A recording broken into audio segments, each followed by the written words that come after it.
اس میں آپ اپنا پارٹیسپیٹ کر رہے ہیں، اس میں آپ شریک ہو رہے ہیں، تو ہم آپ کو متفق کہتے ہیں۔ متفق بننے کے بعد تھوڑا آپ کو اور ہماری کتابوں کو، ہمارے لٹریچر کو، آپ نے ہماری دعوت کو اور اچھی طرح سے سمجھ لیا، اور طرح سے غور کر لیا آپ نے، اور زیادہ آپ کا انوالومنٹ ہمارے ساتھ بڑھتا ہے، تو ہم ہی چاہتے ہیں کہ تھوڑا ایک اسٹیج آپ آگے اور بڑھیے۔ اس کو ہم کارکن کہتے ہیں۔ کارکن کے لیے ذرا بھائی ڈسٹربینس نہ ہو پیچھے، خاموشی سے چائے آپ لوگ جو بعد میں آئے پی لیجیے، لیکن ذرا سا خاموشی کے ساتھ۔ تو اس کے لیے ہمارے پاس کارکن بناتے ہیں۔ کارکن کا فارم ہے ہمارے پاس، آپ نے بھی جو کارکن فارم دیکھا ہوگا، یہ کارکن کا فارم یہاں پر سب بڑھنے کے بعد، اور جو اس کے لیے دستور کے مطابق جو ایک ایگریمنٹ ہوتا ہے، اور یہاں نیچے وہاں دستخط کرنا ہوتا ہے، اس کے لیے کیا کیا ورکرز کے لیے کیا کیا جو رسپانسبلٹیز ہے، وہ ساری چیزیں یہاں دی ہوئی۔ جو مین چیز ہے میں بس سمجھا دیتا ہوں آپ کو۔ کارکن کے لیے، کارکن بننے کے لیے دستور جماعت اسلامی ہند کا جو سب سے نمبر 3 جو آرٹیکل ہے، دفعہ 3، وہ عقیدہ لا الہ الا اللہ محمد رسول اللہ، اور اس کو اچھی طرح سے سمجھ لینا اور اس پر عمل پیرا ہونا، سب سے بنیادی چیز تو پہلا یہ ہے۔ نمبر 2 میں جماعت اسلامی کے نظم العین کو جو دستور جماعت میں لکھا ہوا ہے، جو نظم العین ہمارا ہے، اقامت دین، اس کو اقرار کرنا اور اس کو اپنی زندگی کا مقصد بنا لینا، دین کو قائم کرنا اپنی زندگی کا مقصد بنا لینا۔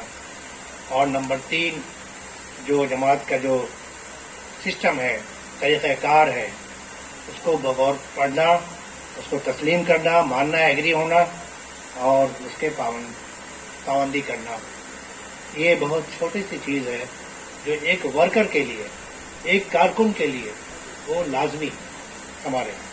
اس کے بعد پھر اور ڈیٹیلز میں جو شرائط ہے اور کیا کیا چیزیں ہیں وہ آپ نے پڑھا ہوگا، وہ دیکھ لیجیے گا آپ، وقت نہیں ہے کہ تفصیلات بتائی جائے۔ اس کے بعد پھر یہاں پر آپ کو فارم بھرنا پڑتا ہے، فارم بھر کر کے، اور اس کے بعد ڈیٹیلز ہیں کچھ، ایڈریس، نام وغیرہ لکھ کر کے، کیا آپ کا کوالیفیکیشن ہے، اپنا دستخط کر کے آپ جو آپ کے لوکل وہاں کے ذمہ دار ہیں، ناظم کارکنان، ناظم حلقہ متفقین یا امیر مقامی، وہاں پر آپ اس کو فارم دے دیجیے۔ باقی اس کے بعد آپ کی ذمہ داری ختم۔ آپ کی ذمہ داری یہ صرف ہوگی کہ آپ کو جو آپ کا وہاں کا لوکل ذمہ دار ہوگا، ناظم ہوگا، امیر مقامی ہوگا، آپ کو اس کی پابندی کرنی پڑے گی، اس کے حکم کی اطاعت کرنی پڑے گی۔ وہ آپ کو حکم جو قرآن و سنت کے مطابق دے گا، اس کو آپ کو اس پر عمل کرنا ہوگا۔ جہاں حلقہ متفقین ہوگا، جہاں 2 سے زیادہ ہمارے متفقین بن جائیں گے، وہاں حلقہ متفقین کہلائے گا۔ جہاں ایک کارکن سے زیادہ 2 کارکن ہو جائیں گے، وہاں حلقہ کارکنان کہلائے گا۔ اور معلوم ہے کہ شریعت ہماری کیا کہتی ہے کہ جہاں تم 2 ہو جاؤ، اس میں تمہارا ایک امیر ہونا چاہیے، اس میں سے ہم اپنے ایک کسی کو ناظم بنائیں گے۔ ناظم جو ہمارا ڈویژنل ناظم ہے، وہ اس کو رسپانسبلٹی دے گا، وہ آپ کے ڈویژن کا، وہاں کا، وہ اس علاقے کا، اس مقامی متفقین حلقے کا یا کارکنان حلقے کا وہ ذمہ دار ہو جائے گا، اس کے حکم کی اطاعت کرنی پڑے گی۔ پھر وہاں پر ہماری ایکٹیویٹیز اسٹارٹ ہو جائے گی۔ تو جہاں 2 کارکن ہو جائیں گے، وہاں پر وہ حلقے کارکنان بن جائے گا۔ کارکن بننے کے بعد پھر اس کے بعد کا جو اسٹیپ ہے وہ رکنیت کا ہے۔ رکنیت کے بھی شرائط ہیں اس میں دستور میں، وہ بھی آپ کو پوری پابندی سے آپ کو کرنی پڑے گی، اس کی شرائط جو اس میں دیے گئے ہیں دستور کے اندر۔ تو سب سے بنیادی جو ہمارا رکن بننے کے لیے اور یا کارکن بننے کے لیے جو شرط ہے وہ ہے فرائض کی پابندی۔ جو اللہ اور اس کے رسول نے جو فرائض ہم پر عائد کیے ہیں، جو پابندی ہم پر لازم کی ہے، ان فرائض کی پابندی کرنا بحیثیت مومن، بحیثیت ہمارے کارکن، بحیثیت ہمارے رکن، وہ ہم پر بھی لازم ہے۔ اگر ہم دیکھتے ہیں کہ کوئی شخص فرائض کی پابندی نہیں کر رہا ہے، سنت کی پابندی نہیں کر رہا ہے، تو پھر ہم اس کو رکنیت بنانے کے بارے میں پھر ہم کو سوچنا پڑتا ہے. پہلے اس کی ہم تربیت کرتے ہیں, اس کو ٹرینڈ کرتے ہیں, ٹریننگ دیتے ہیں کہ وہ ہماری چونکہ جماعت اسلامی ایک اسلامی جماعت ہے, قرآن و سنت پر چلنے والی جماعت ہے, تو ہمارا جو ایک ایک ورکر کیڈر ہوگا, جو ہمارا کارکن ہوگا یا ہمارا رکن ہوگا, وہ پورے کے پورے وہ کارکن وہ اسلام پر چلنے والا, قرآن و سنت پر عمل کرنے والا ہونا چاہیے. فرائض کی پابندی ہونی چاہیے. ساتھ ہی ساتھ کبائر سے اجتناب, بڑے بڑے گناہوں سے بچنا ہماری کوشش ہونی چاہیے. جو اس کی پابندی کرے گا اس کو ہم اپنا رکن بنائیں گے, اپنا کارکن بنائیں گے. اور اگر کسی سے کوئی گناہ سرزد ہو جائے, چونکہ ہم انسان ہیں, کوئی ہماری جماعت فرشتوں کی جماعت نہیں ہے, ہم کوئی دعویٰ نہیں کرتے ہیں, اگر کسی قسم کی کوئی بھول چوک یا کوئی گناہ جانے انجانے میں سرزد ہو جاتی ہے, ہمارا کوئی ذمہ دار, ہمارا کوئی ساتھی اگر ٹوکتا ہے تو ہم کو اس کو سمجھنا چاہیے اور اللہ سے توبہ کرنی چاہیے اور اپنی گناہوں کی, اپنی غلطیوں کی اصلاح کرنی چاہیے. اس کو دور کرنے کی اولین فرصت میں کوشش کرنی چاہیے. محترم ساتھیوں, یہ اللہ تبارک تعالیٰ بہت بڑا غفور الرحیم, بڑی سے بڑی غلطیوں کو یہ معاف کرنے والا ہوتا ہے. تو ہماری بھی کوشش یہی ہونی چاہیے کہ اب تک جو ہم سے گناہ سرزد ہوا, جو غلطیاں ہو رہی تھی, ہم اب جماعت اسلامی کے ساتھ, اپنے ایک اسلامی تحریک کے ساتھ اپنا ایک ریلیشن, اپنا ایک رشتہ جوڑنے جا رہے ہیں. تو ہماری کوشش یہ ہونی چاہیے کہ ہم وہ ساری چیزوں کو, جو غلط کام اب تک ہم زندگی میں کرتے آ رہے تھے, قرآن و سنت کے خلاف کرتے آ رہے تھے, اس کو ہم چھوڑ دیں گے تو وہ استغفار کریں گے. اللہ تعالیٰ سارے زندگی کے گناہوں کو معاف کرنے والا ہے, ضرور یقیناً معاف کرے گا.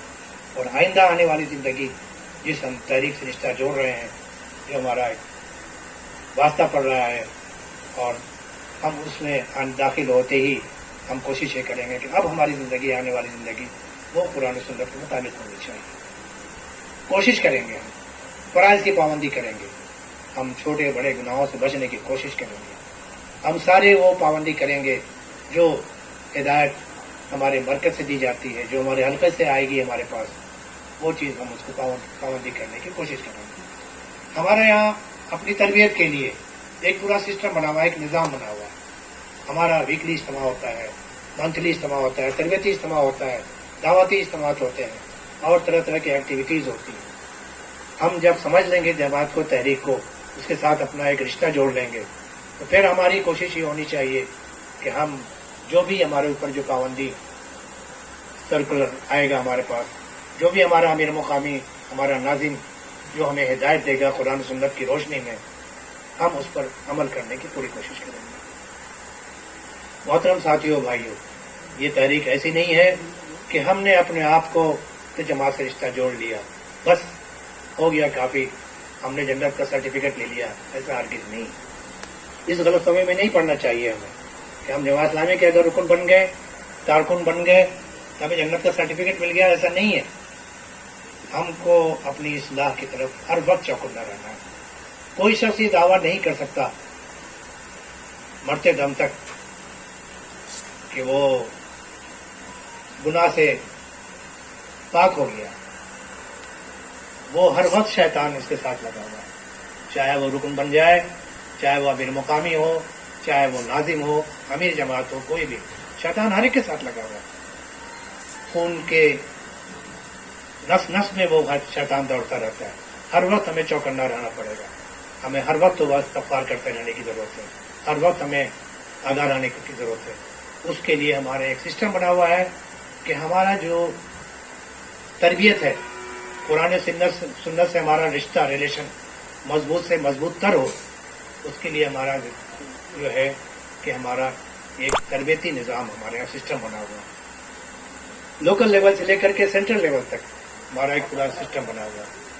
ہمارے ہاں ہفتہ واری اجتماعات ہوتے ہیں. اس میں ہمارا یہی ہوتا ہے کہ ہم قرآن و سنت کو اپنا, ہم اس کو رستے کو مضبوطی سے تھام لیتے ہیں اور اسی کی روشنی میں, اسی کے ہدایت کے مطابق ہم اپنی زندگی کو سنوارنے کی کوشش کرتے ہیں. اور صرف یہی نہیں, ہم چاہتے یہ ہیں کہ ہمارے بعد پھر ہمارا گھر, ہماری بیوی, بچے, ہمارے رشتے دار, ہمارے ریلیٹیوز, ہمارے سمبندھی, وہ لوگ بھی دین سے واقف ہوں, وہ لوگ بھی تحریک سے جڑے. تو ایسا نہیں ہونا چاہیے کہ ہم تو جماعت اسلامی سے تاریخ سے جڑ گئے، ہم نے اپنی اصلاح کر لی، لیکن ہمارے بیوی بچے گمراہ